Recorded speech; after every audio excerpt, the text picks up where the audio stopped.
Hi చితన్ గారు. నమస్తే madam. చితన్ గారు, ఈ మధ్య లైఫ్ స్టైల్లో భాగంగా కాన్స్టిపేషన్ చాలా ఎక్కువైపోయింది, స్పెషల్లీ ఏజ్డ్ పీపుల్కి. ఎందుకని? యూసేన్ బోల్ట్ తెలుసా మీకు? యూసేన్ బోల్ట్.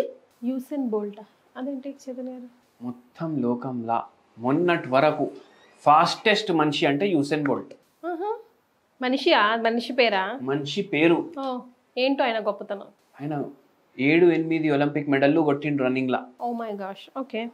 అయితే ఒక వయసు తర్వాత రిటైర్ అయిపోతారు కదా, స్పోర్ట్స్లో తొందరగా రిటైర్మెంట్ అవుతుంది. ఎందుకు? శరీరం సహకరించదు, అవునా కదా? ఏమైపోతుంది? ఇప్పుడు ఆయన 20 ఏళ్ళు ఉన్నప్పుడు వరల్డ్ రికార్డు చేసిండు. 40 ఏళ్ళ ఉన్నప్పుడు అంత గట్టిగా పరిగెత్తలేడు. అంత గట్టిగా పరిగెత్తి ఆ వరల్డ్ రికార్డ్ చేయగలుగుతాడా? చేయలేడు. అయితే ఏంది దీంతో అర్థం? ఏజ్ తోటి ఏమవుతుంది? బాడీ స్లో అవుతుంది. బయటికి వెళ్ళే కాదు, లోపటకెళ్ళి కూడా స్లో అవుతుంది. ఉదాహరణకి ఇంకోటి చెప్తాను నేను. ఇప్పుడు నేను మీకు 100+200 అని అడిగినా అనుకోండి, టక్ అనేసి సమాధానం చెప్తారు. 100+188 అని చెప్తే కొద్దిగా స్లో చెప్తారు. 100+1409 అని చెప్తే ఇంకా జర స్లో చెప్తారు. అంటే ఏంది? ఎంత పెద్ద నంబర్ అంత పెద్ద టైం.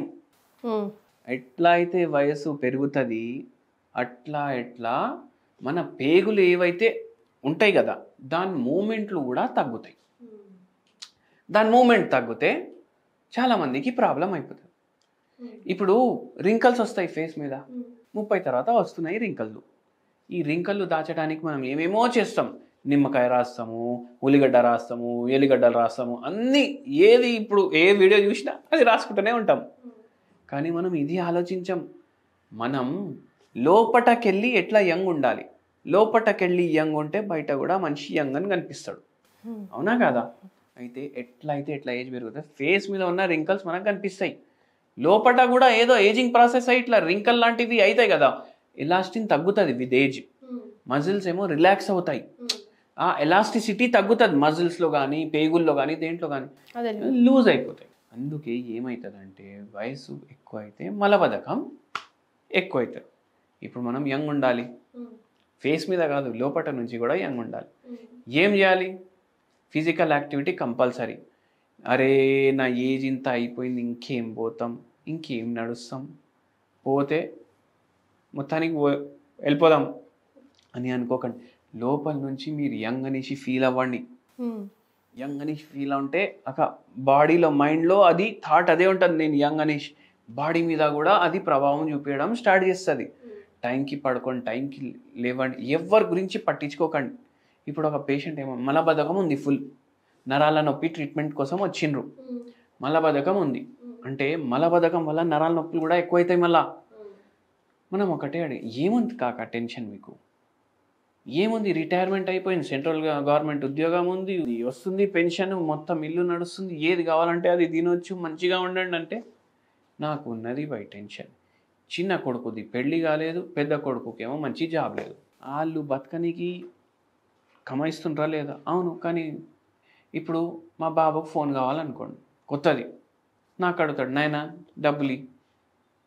ఇద్దరు సంపాదిస్తుండ్రు, వాళ్ళు కూడా చెప్పేది కరెక్టే కదా. మళ్ళీ నాకు ఏమని ఖర్చు చేసుకుంటా నేను? ఇప్పుడు ఇద్దరు సంపాదిస్తున్నారు, నేను ఏమని ఖర్చు చేసుకుంటా అని ఇచ్చేస్తా వాళ్ళకి డబ్బులు. సరే ఇస్తున్నా, కానీ వాళ్ళకి జాబ్ సెక్యూరిటీ లేదు కదా ఇద్దరికి. చిన్నది అయితే పెళ్ళే కాలేదు ఇప్పుడు వరకు, పెద్దోడిది అయింది, వాళ్ళ వైఫ్ ఎక్కువ కమాయిస్తుంది, ఈయన ఏదో కమాయించుకుంటుంటూ నడుస్తుంది బండి. వాళ్ళకు మంచి ఉద్యోగాలు రావాలి కదా అనేసి అన్నాడు. వాళ్ళకు మంచి ఉద్యోగాలు వచ్చినా రాకపోయినా వాళ్ళ నోట్ల తిండి పోతుందా లేదా? పోతుంది కదా. మంచి ఉద్యోగం వస్తే కూడా అదే తింటారు, మంచి ఉద్యోగం లేదు కాబట్టి అయినా అదే తింటున్నారు కదా. మళ్ళీ మీరు బాధపడేది ఏంటి? మీరు ఎక్కువ బాధపడితే మీ కొడుకులకి ఉద్యోగాలు పెళ్ళిళ్ళు అయిపోతాయా? కాదు కదా. మళ్ళీ బాధపడి ఏం లాభం? అయితే ఏమవుతుంది? ఇట్లా అన్నెసెసరీ టెన్షన్లు పెట్టుకోవద్దు. ఈ పేషెంట్కి కూడా మలబద్ధకం ఉండే ఫుల్. ఎందుకంటే థాట్స్ ఇట్లా స్టిక్ అయిపోయినాయి బ్రెయిన్లో. మైండ్లో థాట్ స్టిక్ అయిపోయిందంటే అది బాడీ మీద కూడా ఎఫెక్ట్ చూపిస్తుంది. అదేలేండి. అట్లా అవుతుంది పేషెంట్కి. నిద్ర చక్కగా లేదు, దానివల్ల నిద్ర కూడా మంచిగా తీసుకోవాలి, ఫిజికల్ యాక్టివిటీ చేయాలి, ఫుల్ జాపనీస్ వాక్ చేయాలి. ఇప్పుడు జాపనీస్ వాక్ అంటే ఏంది? నేను ఇంకోసారి వీడియో కూడా చేసినాము దీని గురించి. ఏం చేయాలి?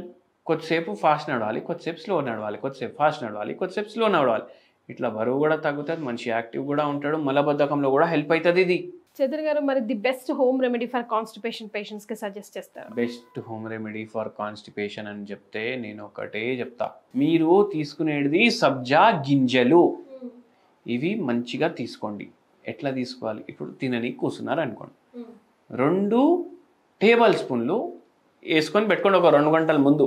వాటర్లో నానబెట్టుకొని మంచిగా కలుపుకోవాలి దాన్ని. ఇట్లా వేసుకోగానే ఇట్లా తాగొద్దు, ఎప్పుడు ఆ మిస్టేక్ చేయొద్దు. ఎందుకు? అది కడుపులో పోయి ఉబ్బుతాయి, ఉబ్బిన తర్వాత తాగాలి అది. అది మీరు విత్ ఫుడ్ మెల్లమెల్లగా తీసుకోండి. వాటర్ తీసుకునే బదులు ఇది తీసుకోండి. అయితే ఏంది, ఫైబర్ కంటెంట్ పోతుంది కదా బాడీలో, మన ఇంటెస్టైన్లు మంచిగా పనిచేస్తాయి, మనకు మలబద్ధకం తగ్గించడానికి హెల్ప్ అవుతుంది. మళ్ళీ ఒక బ్యూటిఫుల్ హోమియోపతి మెడిసిన్ చెప్తాను నేను, బ్యూటిఫుల్ అంటే బ్యూటిఫుల్. బ్రౌనియా అనేసి, బ్రౌనియా అల్వా పుష్పంతో తయారు చేస్తారు. ఇవి ఏం చేయాలి? రోజు పొద్దుమికి 5 గోళీలు, పొద్దుగాల 5 గోళీలు, 0/9 పొటెన్సీ ఉంటుంది, అది తీసుకోవాలి.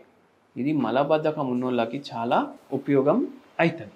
సో హోమియోపతితో పాటు సబ్జా సీడ్స్ కూడా వాటర్లో మిక్స్ చేసుకొని తీసుకుంటే కాన్స్టిపేషన్ పేషెంట్కి చాలా వరకు హెల్ప్ అవుతుంది అంటున్నారు doctor Chetan Raj. Thank you so much అండి. థ్యాంక్ యూ అండి.